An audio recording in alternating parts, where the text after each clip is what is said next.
Pour faire la jonction avec la précédente chronique des Amériques consacrée au Salvador, je vais développer un ou deux points qui montrent l'évolution du Salvador de Mauricio Funes avec une réforme qui est voulue pour qu'il y ait un développement de l'éducation et de la santé, la mise en place donc d'une organisation de structures sociales avec une meilleure disponibilité et qualité des médicaments.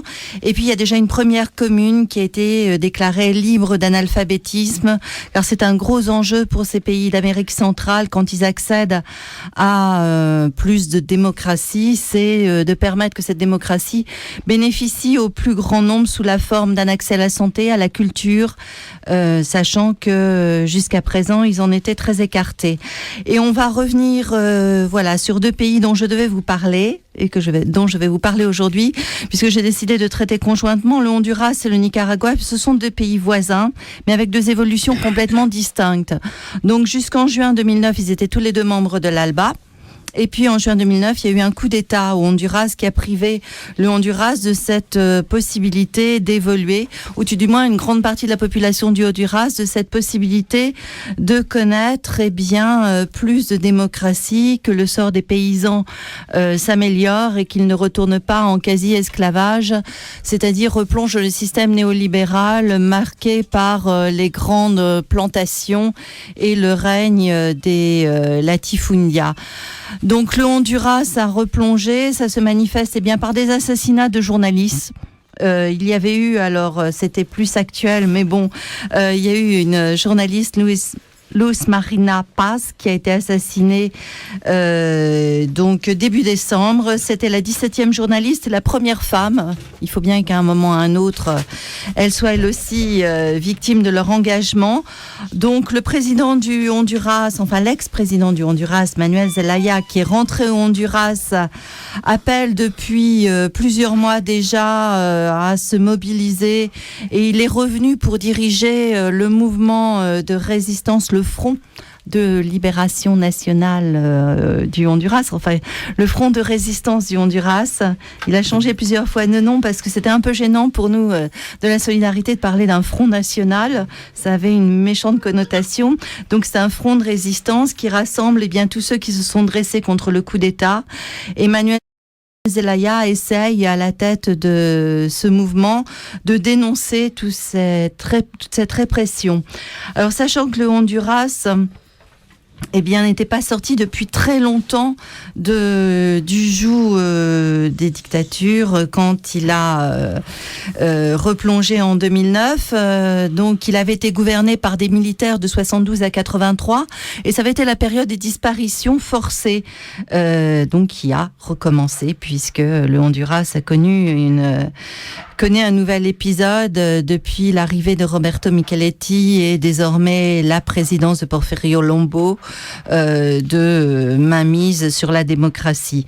Alors le pays qui avait été en plus ravagé en 98 par l'ouragan Mitch, qui est un pays aussi qui souffre de la déforestation, c'est-à-dire que dès qu'il y a des pluies torrentielles qui s'abattent sur le Honduras, le Honduras n'a plus les moyens de sa survie. Donc c'est un pays où on connaît la faim, c'est un pays de la grande pauvreté, et actuellement c'est un pays qui est sous le joug de la dictature, qui renforce les conditions de vie difficiles des Honduriens. C'est un pays aussi d'extrême violence. C'est pas évident de vivre au Honduras, et avec une police qui ne remplit plus du tout son office, puisque 1300 policiers ont été accusés d'abus de pouvoir entre janvier 2010 et août 2011. Donc ce qui donne une idée de l'ambiance qui peut régner dans ce pays. Alors, d'autant plus, ce pays se sent d'autant plus, les Honduriens de la résistance voient l'évolution des pays à côté, donc que ce soit le Salvador voisin, que ce soit le Nicaragua, ils se sentent d'autant plus démunis, et donc on va passer à ce pays voisin où s'était réfugié à un moment, d'ailleurs Zelaya, le Nicaragua. Donc le Nicaragua, lui, connaît une toute autre évolution, puisque comme nous avons pu déjà en parler, il y a eu une réélection le 6 novembre de Daniel Ortega. Alors, sachant que le Nicaragua n'a pas toujours été cette ère d'évolution, puisqu'il y a eu quand même une grande période avec les contrats où le Nicaragua a connu la junte militaire avec un soutien des États-Unis, bien entendu, comme il y a actuellement un soutien au Honduras, au pouvoir en place et à la mise en place de ces systèmes économiques très favorables au capitalisme. Donc, le Nicaragua avait été une terre des interventions militaires états-uniennes dans le but de creuser un canal entre l'Atlantique et le Pacifique. Et il y avait eu la fameuse dictature de Somoza. Alors Somoza père, Somoza fils, parce qu'ils se sont succédés. Le frère de l'un, quand l'un disparaissait, prenait le pouvoir. Et donc les Somoza ont été au pouvoir pendant plus de 30 ans, avec une répression très très importante.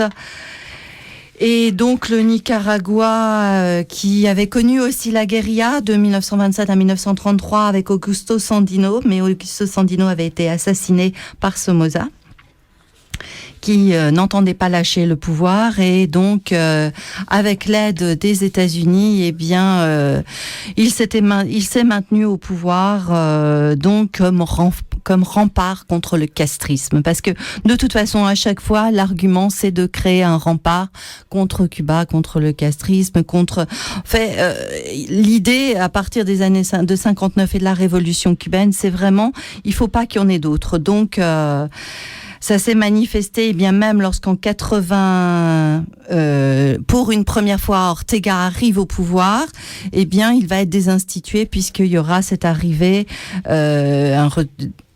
des États-Unis qui vont appuyer donc la présidence de Violeta Chamorro. Alors la présidence Violeta Chamorro, c'était moyen de se débarrasser de cette expérience d'un pouvoir dit marxiste et d'éviter que se pérennise au pouvoir donc Ortega.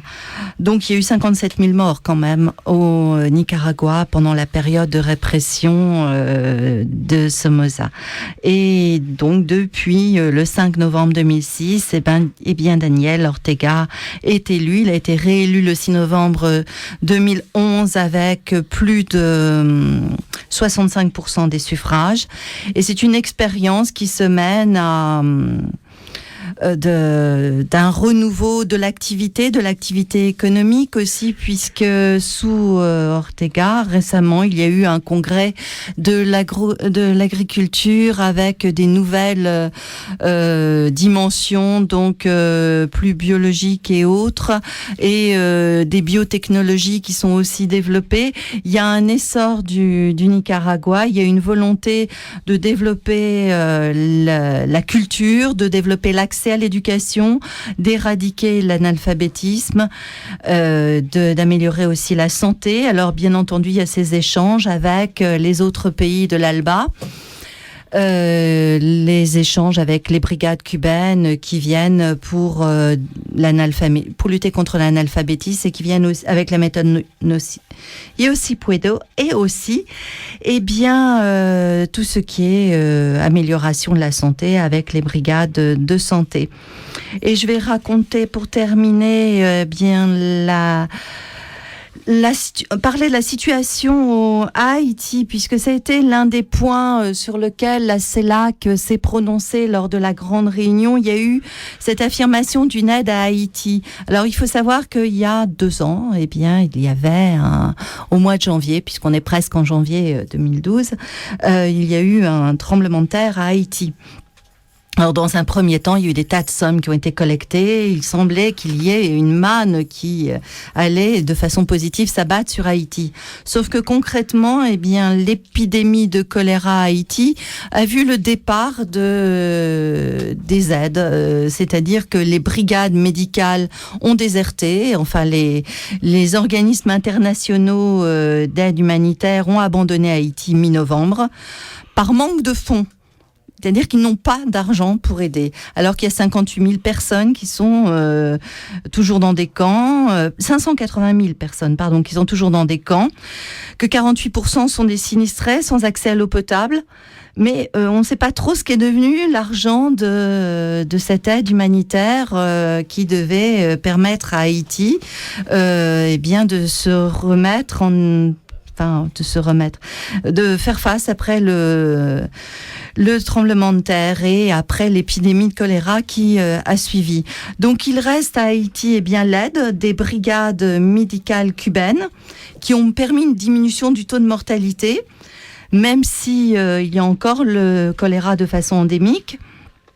Il y a 34 centres de soins, donc on essaye d'éviter et on essaye d'enrayer en permettant des accès à l'eau potable. C'est toujours un enjeu à Haïti. Toujours la question de l'amélioration des conditions d'hygiène.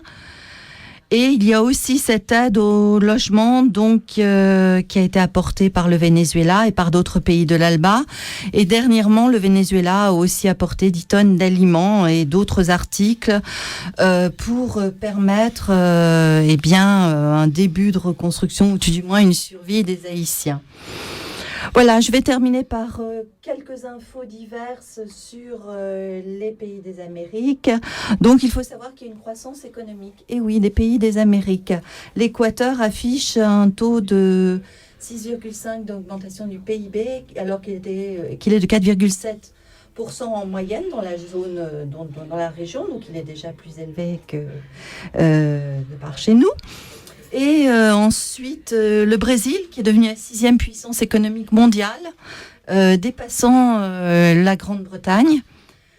Et par ailleurs, vous informer que dans les pays développés, on prend toujours des options pour ce qui ne saurait réellement profiter aux populations, puisque les États-Unis ont augmenté leur budget militaire de 100 millions de dollars cette année, donc par rapport au budget de 2010.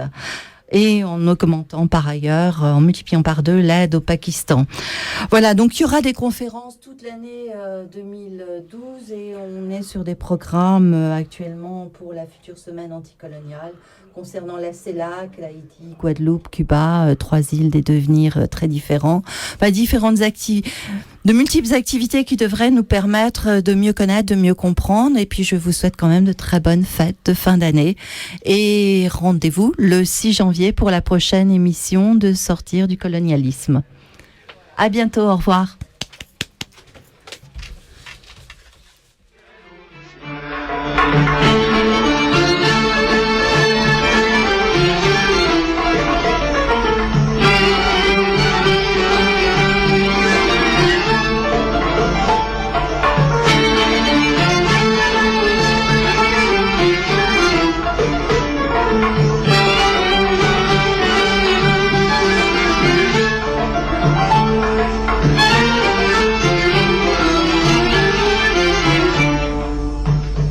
بسم الله نور القلوب لساسي مالنا أصلت الهادي شفيعنا زيد بن عدنان الله أكبر سلاح المجاهدين زيادنا تنصر جيش حرير على العذاب من فضل الرحمن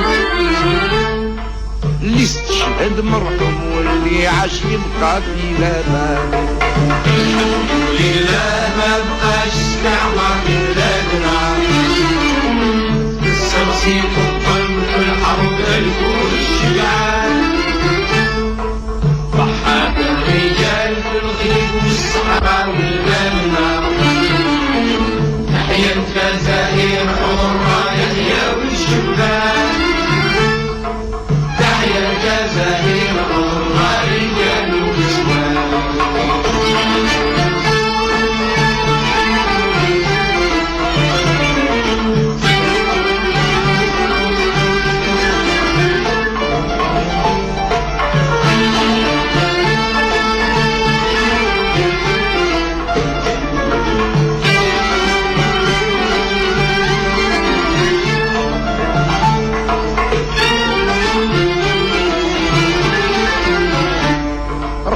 الشهادة مسبلين لي أجل وطنا هم يا ربي بالقصور في جنة رضوان وضع الرحمة في القلوب يتربى أولادنا والمسلم معلوم بالعفو جاء في القرآن. يا مواطن اشتهد يا خي في علوم الزمان.